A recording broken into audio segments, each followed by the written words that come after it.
Let's see how to compress and decompress in the world of multimedia. Hey everyone, I'm Dom from Wondershare UniConverter. Recently, we made a video about explaining compression file formats, so you may check that video out.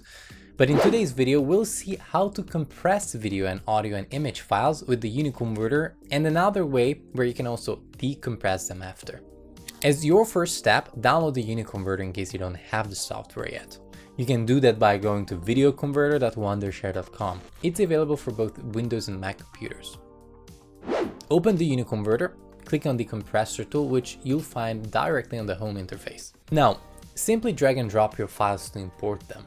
You may import audio and video files together, but it's more convenient to compress video files and audio files separately.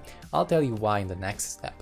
When it comes to setting up compression settings, you can go in two directions. You can either set up a universal compression settings for all of the files on your batch list. You can do that down here. I would recommend this method if your files are from the same source, have the same source format, and have about the same file size. And this is why it's best to compress audio and video files separately. Otherwise, you can set up the compression settings for each files one by one. In this case, of course, you can have your audio and video files mixed here as well. Either way, within the compression settings window, you can move this slider here to change the output file size. While you can go really low, it's best to keep it within this green area here to get the best quality file size ratio. And when you're compressing audio files, you also shouldn't go very low.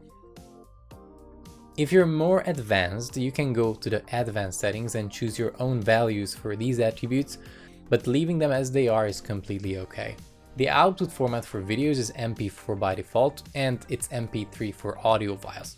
I'd like to mention here that depending on your source format, both of these formats are compressed formats. So if your source videos are ProRes, MOV, and WAV files, for instance, your output files will be already smaller just by converting them into MP4 and MP3.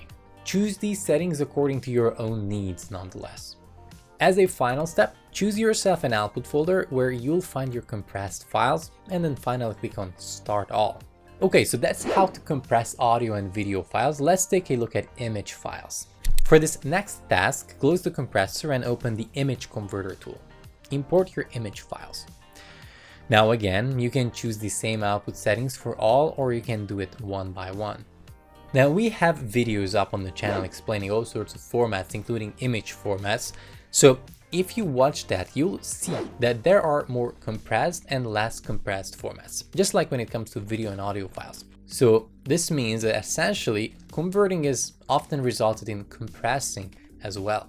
But these are all PNG files, and I'd like to keep them as PNGs, only with a smaller file size. So let's go to the settings here.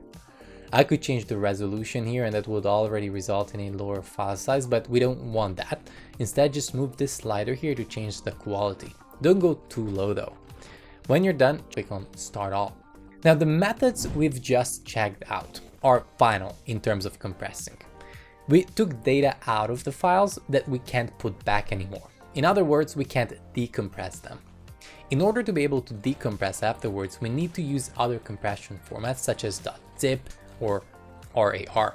If you want to imagine how those file formats work, they're basically those plastic bags for packing a luggage where you can put your clothes and then you can suck the air out of them to make the capacity of the same amount of clothes much smaller. For this process, you might use third-party apps, but it can be done on your computer easily without installing anything. I'm using Mac, where it takes a right click and then compress. It will create a new .zip file in the same location with a significantly smaller file size. You can do this to all of your files and then create a new zip file out of all of the zip files. To decompress them, you just need to simply double click on them, and there you have your original files. On Windows, it's pretty much the same. I can't show it to you, but if you're not sure, just search for it in Google and the result is going to be right up here. Okay, so that is how to compress and decompress multimedia files. If this video was helpful, leave a like and subscribe to the channel. Thank you for watching, and I'll catch you in the next video.